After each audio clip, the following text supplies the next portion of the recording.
Hallelujah. Hallelujah. अब देखिए एक भाई आगे आएगा, कोई भी भाई आगे आएगा, हाँ कोई भी, हाँ आप आइए भाई जैफ, आप आइए जल्दी से, हाँ बाकी देख लीजिए, संभालिए। देखिए पवित्र आत्मा के जो हथियार हैं, आपने रोमी सेना के बारे में सुना है? उनका युद्ध करने का एक तरीका था, उनका युद्ध करने का एक तरीका था, और वो तरीका बड़ा ही कारगर साबित होता था। और आज अगर मैं समझता हूं, दुनिया की जितनी भी ज्यादातर सैनिक हैं या सेनाएं हैं, वो उस तरीके को अपनाती है। उसमें क्या होता था कि रोमी सेना हमेशा क्या करती थी, वो पंक्ति बांध कर आगे बढ़ती थी, फिर उसके पीछे दूसरी, फिर तीसरी, फिर चौथी, फिर पांचवी, और उसके पीछे बहुत सारे सैनिक होते थे। हालेलुया। परंतु जो एक रोमी सैनिक होता था, उसके पास क्या होता था, उसके सर पे एक तोप होता था, जैसे कि बाइबल में लिखा है, इफिसियों की पत्री में। और वो तोप जो था, आप थोड़ा इस तरफ आ जाइए, थोड़ा और इधर आइए, और उसे वो टॉप किस लिए होता था आप जानते हैं? आपने देखा होगा शायद, बड़ा सा ऊपर पीतल का एक टॉप पहना होता था उन्हें, और पूरा मुंह, उसका चेहरा, सर को कवर किए होता था, और वो टॉप क्या करता था, पूरे चेहरे की सुरक्षा करता था। ऐसे ही।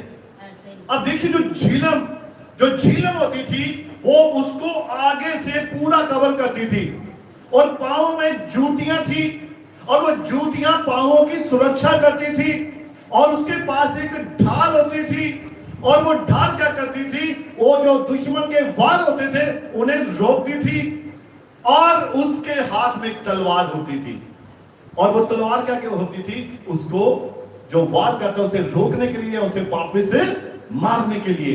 हालेलुया। अब देखिए सर पे टोप और झिलम और पांव में जूते और एक हाथ में ढाल, एक हाथ में तलवार, पूरी तरह से सुरक्षित, पूरी तरह से सुरक्षित है। कहीं कोई कोना कोई मार सकता है, कोई हमला कर सकता है?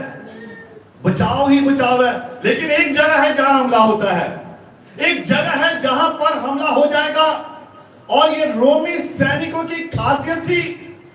और वो जब आगे जाते थे, ये जो बैक साइड वाला हिस्सा था, ये खाली रहता था। हालेलुया। ये जो पीठ वाला हिस्सा था ना, यहां कोई भी सुरक्षा की चीज नहीं होती थी। हालेलुया। ये खाली रहता था, आगे से वो पूरा कवर है, उसके पास ढाल है, उसके पास तलवार है, उसके पास टोप है, उसने झिलम पहनी हुई है, और उसके पांव में जूते हैं।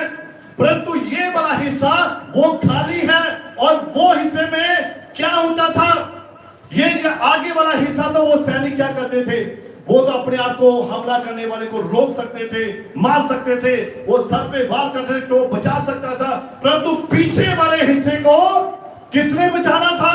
लिखा जो पिछला जो सैनिक होता था, उसने उसका सुरक्षा कवच बनना होता था। अगर कोई उसकी पीठ पर वार करता था, तो उसे पीछे जाकर खड़े होना पड़ता था, उसकी पीठ के ऊपर कोई वार ना कर सके, उसने उसके वार को रोकना होता था। आज यही खुदा चाहता है, पवित्र आत्मा के हथियारों को पहनो, और पीठ इसलिए उसने छोड़ी है, वो आपके लिए छोड़ी है, आप अपने भाई बहनों के लिए सुरक्षा कवच बने। अगर कोई कुछ बुरा बोलता है, पीठ में चूड़ा बोलता है, आपने उसे रोकना है, क्योंकि खुदा ने आपको पवित्र आत्मा के हथियार इसलिए दिए हैं। हालेलुया। यही वो योद्धे हैं जो आपको बनना है। आप अपने भाई की, अपने साथी की, उसकी पीठ की सुरक्षा करनी है, और ये जिम्मेदारी आपकी है, वो कलीसिया की है, वो आप भाई बहनों की है। अगर कोई आपकी पीठ के पीछे बात करता है, उसकी बात का जवाब आपने देना है।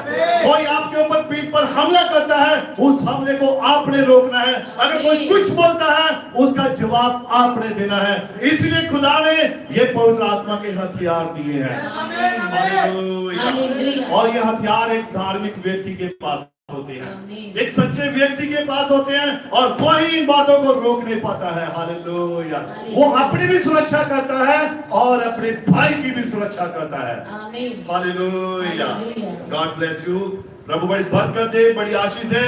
अपने आप को सुरक्षित रखने वाली बातें, और ये एक सातवीं क्या थी, वो पवित्र आत्मा जो आपको समझ देता है। हालेलुया।